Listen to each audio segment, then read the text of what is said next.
Okay, welcome to AP Live. My guest today, 30 Seconds to Mars, and Hey you guys. guys are playing a big gig tonight at Roseland. Yeah. So, Roseland Ballroom. Yes. Exciting. Exciting. Now, touring. You're touring for your third album right now. This is War. Tell me a little bit about how the tour's gone so far. Yeah, that's good. Tour's been going pretty good so far. We've been we started this Into the Wild world tour in Europe, and now we're back in the States for the first time in 3 years, right? 3 years, yeah. Which is very exciting for us, and it's been going great. It's good to be home. It's good to be home. Now, we miss it. This is your third album, I believe, right? Correct. Okay. Now, this album, it seems that you guys have really, you've had a following, but you seem to have taken off with this, no pun intended. What's different about this record? This album, we've incorporated more of the fans, more of the listeners, and we came up with, my brother actually came up with a summit, which we had a bunch of people come in and participate in the album. They were singing, chanting, stomping, beating on things, and that went really well. So we made a global summit, right, Toma? Yeah, we did. 9 different countries around the world. Yeah, 9 on the internet. Mm-hmm. People singing. I think too, one of the main elements is like we knew we had a chance to do something very special. We knew we had. It's almost like we didn't really just have the chance. We demanded it of ourselves. And we were in a really precarious place. We were battling our record company. We left EMI. They sued us for $30 million. The world was kind of falling apart. There was all these intense changes happening. A great time for creativity, but we hunkered down and really encouraged each other to make the record of a lifetime. And that's what This Is War is. This is it. It's everything. And we're very proud of the way that it turned out. Tell me. Well spoken. Very well spoken. It's almost like it's a hobby. I mean, yeah. It's almost like you know what you're doing. Great.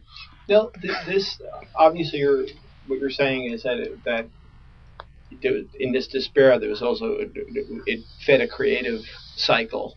Yeah, I think what we've learned is kind of the obvious, and sometimes that obstacles, that challenge, that a battle, that a war has its purpose, its meaning, and can make you better and stronger.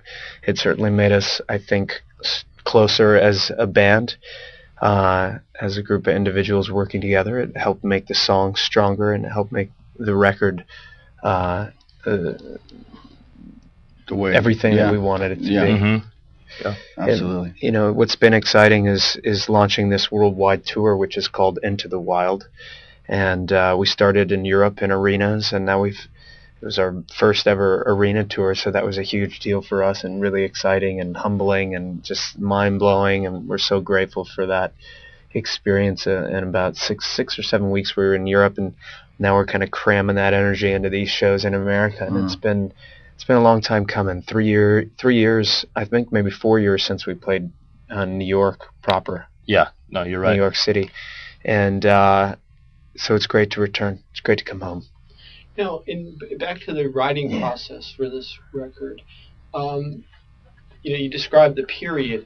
Tell me some of what came out of that, some of the songs that you've written and what they meant while you were writing them. Well, with struggle comes reward.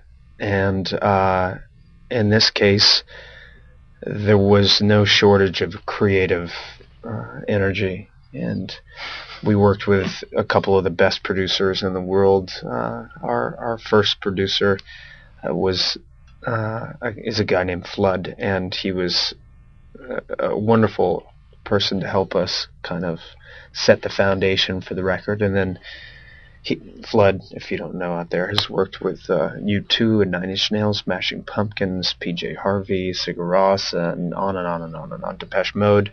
He's made a few records that might be in your collection. And a lot of our favorite records as well. Yeah. And so we were really excited to work with him, and he just basically joined the band, and we went on this crazy adventure together. Yeah, it was cool to work with Flood because he was so involved and so hands-on, which is not necessarily a common trait for a producer.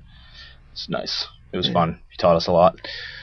How is that translated to live shows? I mean, have you stepped things up for this tour as opposed to the tour for the second record?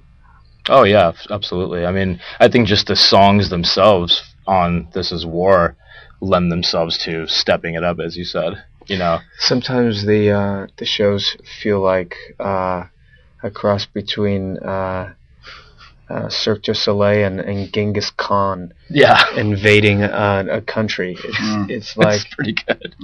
It's complete insanity, complete madness, and the tour is going to cover the rest of America, and we're going to go see the rest of the world as well. So, come and join us if you haven't yet. Are you playing any festivals this summer? Playing a lot of festivals in the UK and in Europe, and we're very excited about that. We're going to Japan too. Yeah, we're going to play Summer Sonic, and was that announced yet? Well, it's on the website, so. Yeah. Hope for it. Whoops. Guess it's announced. You can go there and see it. So it's